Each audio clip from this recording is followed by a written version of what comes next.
Welcome back. I'm Shane, and this is Relative Time. It's been almost 2 years since I ran across a small Southern California micro brand called Vaer, and since I'm originally from SoCal, I was immediately curious. And after reaching out, they were kind enough to give me one of their quartz field watches to check out, the Heritage Dark, which even today I would still say is the best quartz field watch I've seen yet. Now, since then, Vaer has grown up quite a bit and expanded their lineup accordingly, from introducing a smaller size, multiple new colorways, as well as an automatic version of their field watches. And now they're introducing a new set of automatic dive watches, one of which we're going to take a look at today. So all of their divers are a bit retro in design, but the one we're going to look at here, the D5 Tropic, is a bit of an oddball. Which is why when they asked if I wanted to do a review, I actually requested this specific one, as I haven't seen anything quite like it. However, if it is a bit too odd for you, then the others are more what you'd expect in a contemporary dive watch. Now, for transparency, Vaer did give me this watch, and as far as I know, they're not going to ask for it back. And along the same lines, I think they know how I do these reviews now pretty well, so they actually sent along 3 straps and a bracelet in addition to the watch. So most of the images you're going to see here are going to be an option that you could order from them. But even with that, you know I had to try a couple of my own, which are these two right here. And I just got that red rally strap for something else, but I really wanted to check it out here first. But let's just get to it, and I first want to talk about the case. One of my favorite parts of the other 2 Vaer watches I saw were their cases, as they both had this fantastically silky smooth brushed finish, which was then combined with a very curvy and flowing case design, which seems to become a key component in Vaer's design language. So it was kind of cool to see how they incorporated all this into a diver, and the end result is beautifully done. I mean, just looking at this, I don't think there's a straight angle anywhere on it. The entire thing is brushed, but due to the different angles and the different curvatures, each section plays with the light in a slightly different way. From this angle, you can see that the sidewall starts narrower at the case back, before coming out to meet this angled edge that runs the entire length of the case. And that edge itself then tapers back before hitting this inner angle that's part of each lug. It's beautifully done, but it can make portraying the size of the watch to you guys a little bit tricky. Vaer says that this is a 39mm case with a 40mm bezel, which is supposed to kind of give you the best of both worlds. A slimmer profile on your wrist, yet a bezel that is easy to grab and use. However, while it's a 39 right where it meets the case back and your wrist, from my measurements it seems to be closer to 40 at the widest point, which you can kind of see from this angle right here, as the widest point of the case is about as far out as the bezel.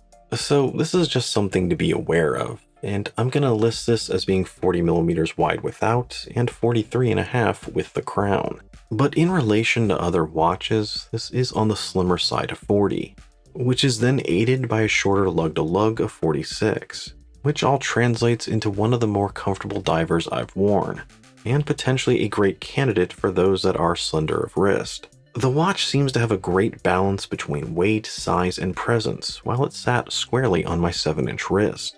Now, total thickness is a little on the taller side for a 200-meter diver, but it's not too bad at 13.7, especially because a lot of that is in part to this very, very tall double-domed sapphire crystal. So that's going to be 13.7 right at its midpoint. Where it meets the bezel, it's more like 11.5. And as tall as this crystal is, I gotta say that it's beautifully clear, with just a minimal amount of distortion at most angles. Now, rounding out the specs, we have a total weight of 140 grams, and that's on the bracelet option, as well as a 20mm lug width, and moving to the rear, we can see the exhibition case back, as well as a glimpse of the movement. And this particular one uses a Miyota 9015 movement.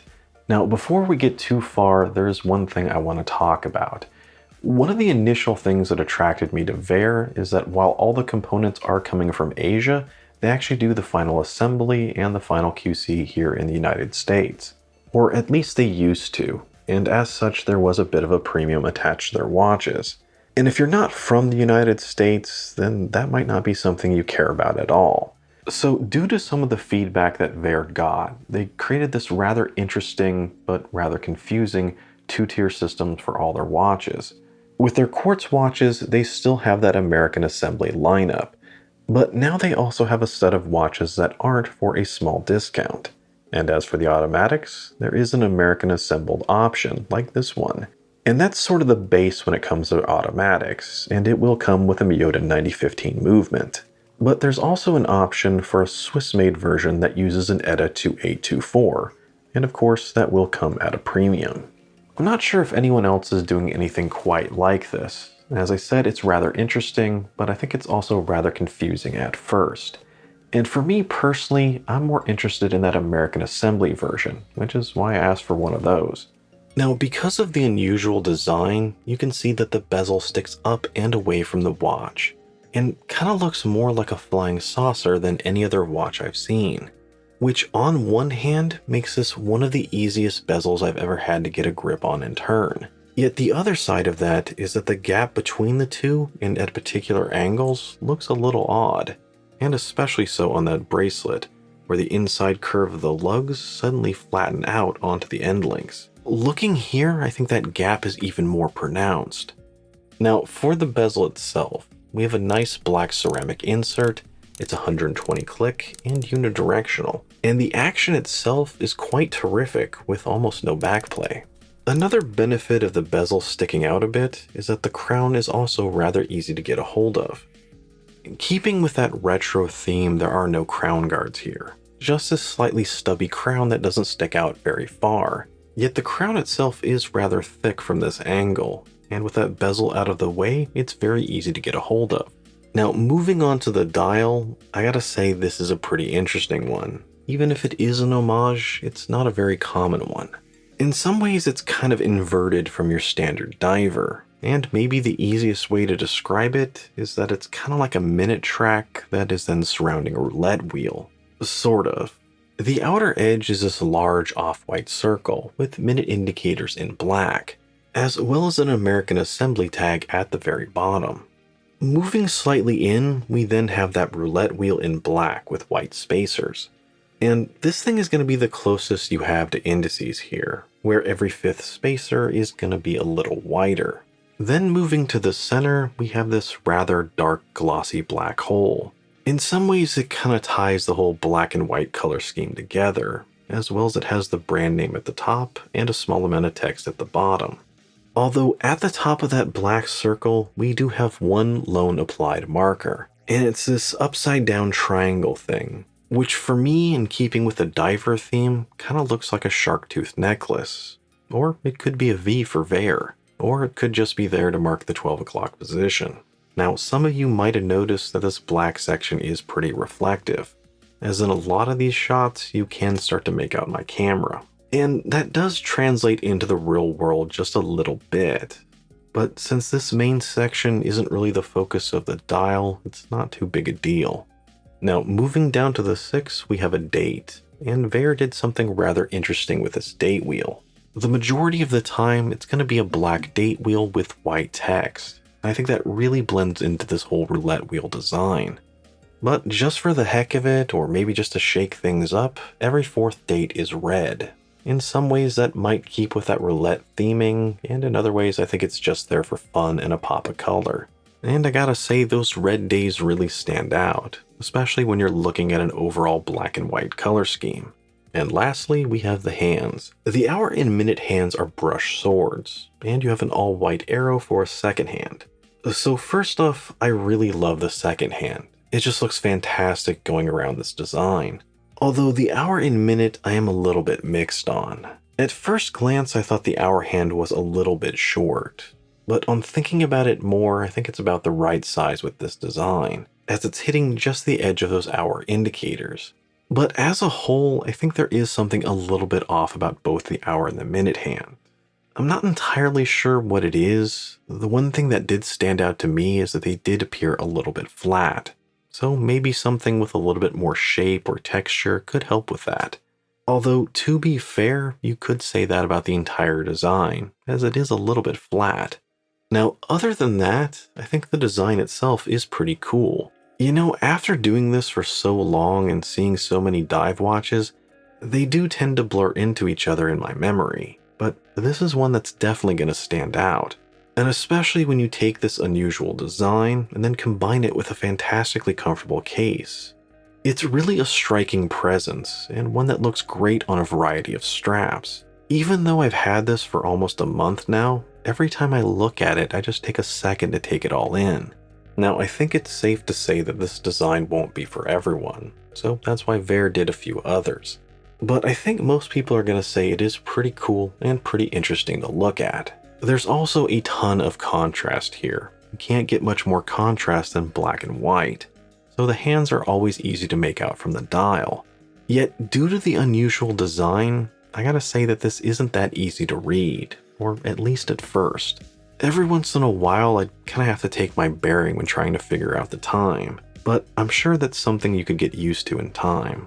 Now, let's move on to the Lume, and the Lume here is kind of a mixed bag. First off, I absolutely love the design, and I love how the Lume was incorporated into it. I mean, just look at it. This is one of the coolest Lume profiles I've ever seen. But while it's initially very bright, it really doesn't have a lot of longevity. Now, Vaer lists this as having X1 grade C3 superluminova, so initially I had a lot of high hopes for it, which is why in my initial test I threw it up against 3 other great divers, but it was the first to blink out. So I wound up repeating that, but I just replaced a Zelos with a Vostok Amphibia. And unfortunately, the Vaer fades out just after that Amphibia, so it's not good. Now, I really love the look here, and I can't stress that enough. It's just Vaer needs more layers of Lume, and you want enough to at least keep up with Seiko in this price range. Now, to be fair, in one video that Vaer put out going over the various divers, they did point out that this one has the weakest Lume of the bunch, so hopefully the others are a little bit better. Now, as for the movement, we have a Miyota 9015, which I think is a great movement, and I've been pretty happy with all the ones I've had. It's pretty thin, high beat, 42-hour power reserve, hacking, and hand winding. Pretty much everything you want, and with this particular one, I was only gaining 4 seconds a day. So it's a great movement, and I'm glad to see more people using it. The only downside I'll point out with this one is that the rotor can be a little bit louder than your corresponding Swiss movements. Now, as for the straps, well, Vaer sent along 4 options that are going to be available with the watch. Although, ironically, the only one they didn't send is the one that comes standard with the watch.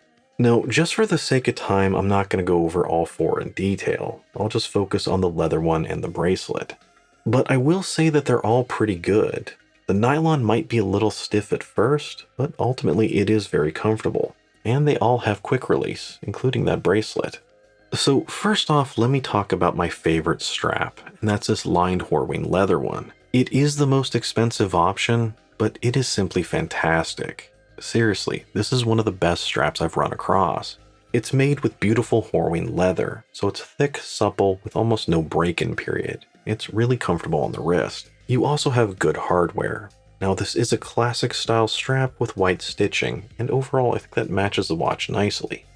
Now on the other hand, the bracelet is also good, but ultimately I was a little disappointed in it, as I don't really think it's quite as good as the rest of the watch. So if you're in between that Horween leather and the bracelet, I'd go with the leather. Now the biggest positive with that bracelet is the build quality. It has nice solid links, solid quick release end links, and a pretty decent clasp. But there are 2 negatives here, and the first off is that clasp as well, as I really wish it was a push button clasp and not a friction release. The second is the design itself. It's pretty much just a really simple brushed oyster bracelet, which there's nothing wrong with, but given the fantastic curves of the case, this thing just looks a little bit boring in comparison. And especially right where the end link hits the lugs. It just looks a little bit off and a little bit of a mismatch for me. Now that said, if you are someone that prefers a bracelet, I think it is worth the extra $50. The build quality is pretty good, and you can't beat those quick release end links. It just makes swapping straps so easy. So let's briefly talk value. Now the price for the American assembled versions is going to start at $499, and go up to $579, and that's all going to depend on what strap options you choose. Although Vaer occasionally has sales, so always check their front page. And I think right now they have a 20% off one going, and I think that's actually a pretty good deal. But just for the sake of this conversation, let's focus on MSRP. Now, the dive watch market is pretty saturated, and I think Vaer deserves some credit for not starting here, but only coming to it after they've already established themselves with a good collection of casual and field watches. But some comparable watches out there with a Miyota 9015 would be the Zelos Mako 3, Axia's flagship, and maybe even some of the NTHs or Noduses out there. So in terms of what you're getting and what you're paying for, I don't necessarily think this is the deal of the century, but it's pretty reasonable for a great overall package.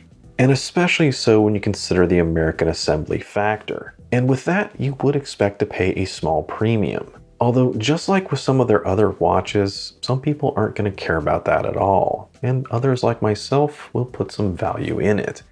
Now, as a whole, I really do like the D5 Tropic. There's just a lot to love here.